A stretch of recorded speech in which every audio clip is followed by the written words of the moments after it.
Hi, booktube. Welcome to my channel. My name is Madison. First things first, we're gonna start off on the right foot. Some apologies. I apologize for the lighting. My phone is propped up on a candle on a TV stand. I apologize for being terrible. This video is going to not be good. I don't know how to speak.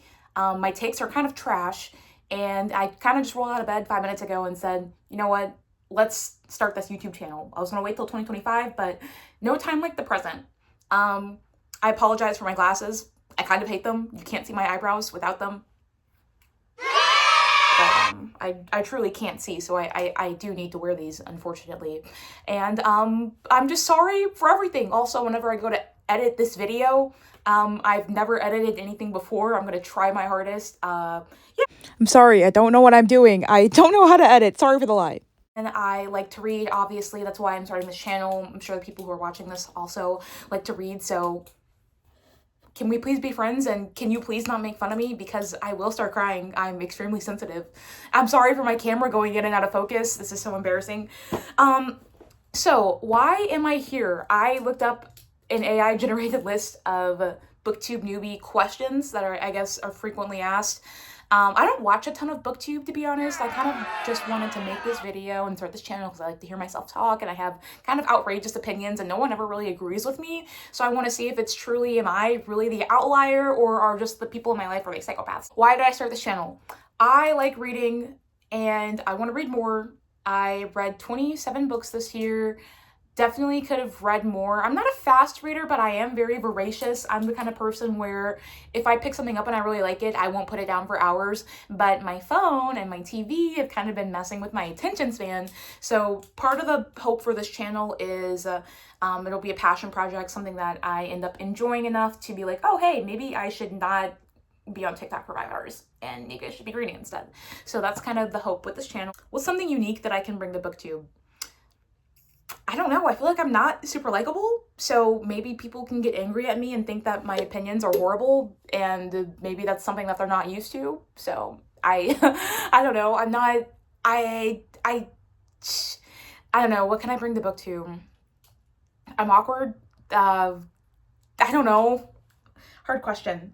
What am I most excited about for this channel? I'm excited to commit to something. I have horrible issues with commitment outside of my 4-year-long relationship, but other than that, I love picking up things and then dropping them as soon as I lose interest, which is fairly quickly. It's kind of a problem, actually. So I'm hoping that this will be not like that, and I will commit to this because I really do want to get the enjoyment of long-term gratification. That's what I'm looking to get out of this. I want to work on this consistently and build my discipline, and I want to grow my channel hopefully to 500 subscribers. I feel like having 500 people rooting for me, like I would really like that. Like, you go, girl. Okay, there's 500 people who think you're somewhat interesting. That's like 495 more people than in real life, so I would really appreciate that. What got me into reading? Okay, so when I was 13, I really started to like anime a lot, and my favorite anime was Fairy Tail, and I was kind of obsessed with Fairy Tail, so I was on fanfiction.net, AO3, Wattpad, looking for any sort of substance outside of the canon, because I don't know if you guys watch anime, if you watch Fairy Tail, Durza was where it all started for me, okay? And I was not getting enough Durza content in the actual show. I was like, why are they only giving me crumbs? I need more than this. I need a whole cake. So I started looking at fan fiction for Durza and then other things.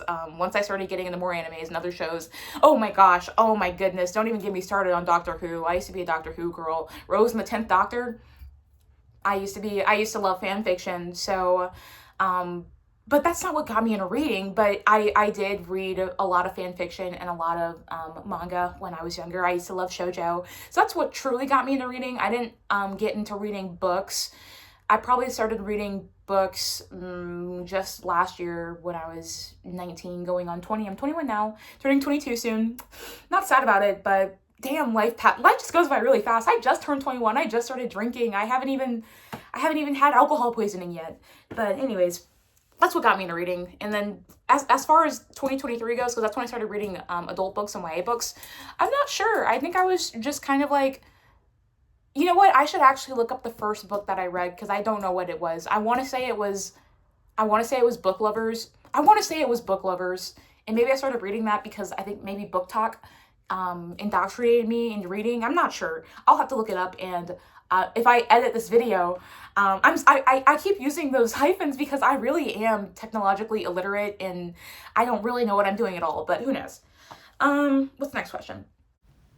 Also, I have no way of knowing what the first book I read was. I have 4 Goodreads entries all for the same day, so sorry. Would you ask your favorite booktubers? So like I said earlier, I don't really watch booktube a ton. I'm not really a YouTube girl, which is kind of ironic since I want to become I don't want to become a YouTuber per se, but I do want a channel and I want people to listen to me and I want them to think that I'm interesting, like I said, to contrast with my everyday reality. But I would say the only person who I've watched somewhat religiously would be, I think her name is Lexi, aka Newly Nova. I just like how animated she is and she's really energetic. Anyways, that wasn't the question though. What would I ask her? Oh, how do you do this? How are you so quick-witted and funny and not awkward? How do you make it flow? Because it's obviously the first time I'm filming myself, but I don't know what to say. I always think I like to think that I'm a funny person, that I'm somewhat interesting in real life because I can talk forever, but having to just go off of nothing is actually kind of really hard. And I keep focusing on my teeth. I feel like they look kind of big. Okay. Anyways, next question. Last question, I guess, because that was the last question I have on my list. What kind of books do I like to read? I really love fantasy books. I love fantasy. If you can throw in a pinch of romance in there, but not romantasy. Don't get me started on romantasy because Powerless, oh my god, I hate you, Powerless. Also, disclaimer, just because I feel strongly about something doesn't mean that I'm saying that the people who read it are trash or anything like that. I'm just saying I don't like it, okay? I can have my own opinion, just how you can love a book. Maybe if I hate that book, I can hate on it, okay? I'm a natural born hater. I will say that. I drank Haterade out the womb. My mom, she couldn't produce breast milk for some reason. All she had was Haterade. So I'm kind of a natural born hater. I'm super opinionated. But I love fantasy books. I don't know why, especially multi-POV fantasy books. I love them. So I will briefly go over my favorite books, or I don't know what I'm going to go over. I have a list of books here. I don't know what to talk about to keep you all engaged. So I'm just going to go into my favorite books, I suppose. So I do have them here because I was thinking about, what book should I talk about? Anyways, Then She Was Gone by Lisa Joel. Lisa Joel, she writes thrillers. I've only read 3 books by her. I'm planning on reading this book pretty soon. I just have the attention span of an actual squirrel. So it's kind of like hard for me to read sometimes because I'll start reading a book and then I'll be like, no, what if I just don't finish it? Like, for example, Funny Story by Emily Henry. I love Emily Henry. I love her books. They always make me giggle and they make me kick my feet up. Funny Story, I've read 2/3 of this book and I literally told my friend at one point, I think this is probably my favorite Emily Henry book. Like, it's just so good. And then, life happened and I just kind of stopped reading it, and that was 3 months ago. Also, I got this off of Facebook Marketplace for only $5, like right after it came out in May. I was like, oh, you don't know what kind of deal you're missing out on. But anyways, also I go on a lot of tangents. I'm so sorry. I'll work on that in the future though. Anyways, Then She Was Gone by Lisa Joel. It's about this girl and she's missing, and I wrote this such a long time ago. I have a really bad memory, so I honestly couldn't tell you what it was about. I just remember that I really liked it. I really like her books. The first book that I read by her was None of This Is True. Really good, but this book is better. Yeah, it's just about a girl. I think her name's Ellie Mae. That could be completely wrong, but she goes missing, and it's just the story of how she goes missing and how they end up finding her. Kind of messed up. I really liked it, though. I really liked it. Anyways, next book, beach read. This was my second Emily Henry book. August and January, they're just so, is that his name? Oh my god, am I lying? No, I think his name is Gus. I don't know, it's either August or Gus. I know I said I love this book. I'm terrible with names, but it's just so cute. It's about 2 writers. They actually knew each other back in college. I wouldn't really say it's enemies to lovers. They did have a little rivalry going on when they were in college, but I don't know. She moves into a beach house next to him in Michigan. I want to say on Lake Michigan, and yeah, they get off to a bad start, obviously, because that's how I like my books. That's how I like them. I don't like it when they like each other at the beginning. But they got off to a bad start. But I don't know, it's just super, I like it. It's not super emotional, but, well, it is emotional. It made me cry at one point. But I don't know, it's just perfect for me. That's all I can say. I'm bad at describing things. I'll promise I'll work on getting better. Book lovers, I want to say this was the first book that I ever read. It was so freaking cute. Nora, I love you. Charlie, I love you too. Charlie, I believe he was kind of awkward. I I don't want to say anything because I don't want to spoil it, but I also can barely remember what, it's not that I barely remember what the book is about, I just have a really bad memory, but it's a really good book. I should have read the synopsis before I started this, but Prior to the Orange Tree. Now this, I think I can probably explain more.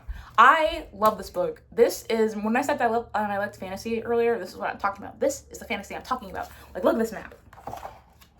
I don't know if maps make anyone else excited like they do for me. I'm honestly gonna, I'm gonna be so honest, whenever I read books, I only look at the map in the beginning of the book. I look at it one time, and then I don't cross-reference the map for the rest of the story. I honestly like being confused. I like not knowing where anything is. I like not understanding anything. I like figuring it out after like 100 pages. I'm like, oh, this is clicking. Like, yes, it is. I appreciate the map. I love the map, but I don't have the attention span to go back and forth between the map and the book. But, also the cover art, can we appreciate this for a second? This is so beautiful. It's so pretty. Oh my God. Anyways, this is a multi-POV fantasy book, but when I say multi-POV, it's not a POV in the way where it's I first person. It's third person, which I love. I love third person. So it follows this girl or lady. Her name is Ede Duran, because I loved her. She is an undercover spy working for Queen Sabran the Ninth, I want to say, and her job is to be her personal bodyguard. She is a mage, I believe. I read this book at the beginning of this year, and it's 800 pages long, so please don't come for me when I F up the synopsis. But I want to say she's a mage, and her job, she's on a mission from her country to protect Queen Sabran, who lives in another country. The name is forgetting me, but that's one of the POVs. Second POV is this guy named Nicholas Ruse, or Nicole's Ruse. And he is, I want to say he's an alchemist, and he is exiled onto this one island because I want to say that he told this queen that he could make her a potion to stay young forever. Didn't work, so he was exiled. Third POV, I'm sorry girl, I don't remember your name, but it's about this girl who has been training her whole life to become a dragon rider. She's from this culture, I want to say it's called Sikh or Shike, and their whole culture is kind of around the dragon riders are at the top of the hierarchy, or somewhere near the top of the hierarchy. They love dragons, they respect dragons. Yeah, she's a dragon rider. Fourth POV.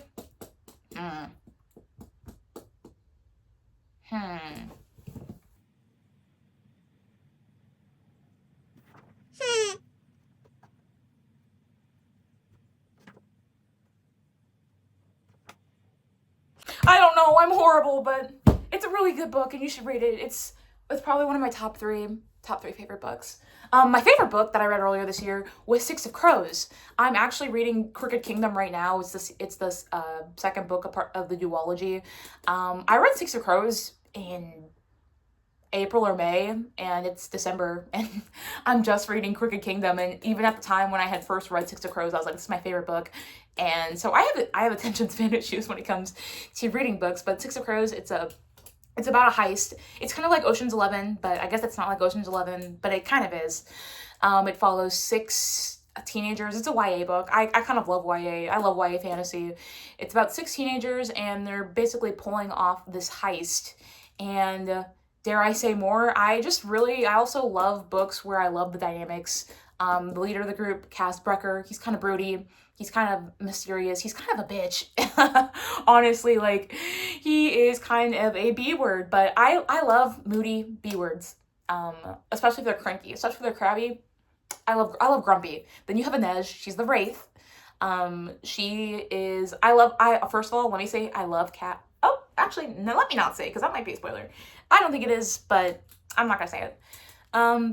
She's a Wraith, she's really stealthy. Jesper, he's the gunslinger. Wylan, he's kind of like their wild card. He's the son of the billionaire who they're doing the heist for, who's supposed to pay them. Nina, she is a Grisha. She has magical powers, basically, and she screwed over this one guy. I'm not gonna go into this, actually. God, I'm gonna need to edit this video. Well, folks, it looks like that's all we have time for today. I'm out of things to talk about. I'm getting to the point where I'm sure I'm becoming an eyesore to watch. So that's it. I will read some books in January, and hopefully I will record my reactions and my thoughts as I go. So that way I'm not grasping for straws like this video, because my memory is just god awful. So see you guys next time. I hope I stick up with this. I hope you like me, and I hope you have a great year. And I hope I have contacts by the time the next video starts. Like, well, thank you for putting up with me.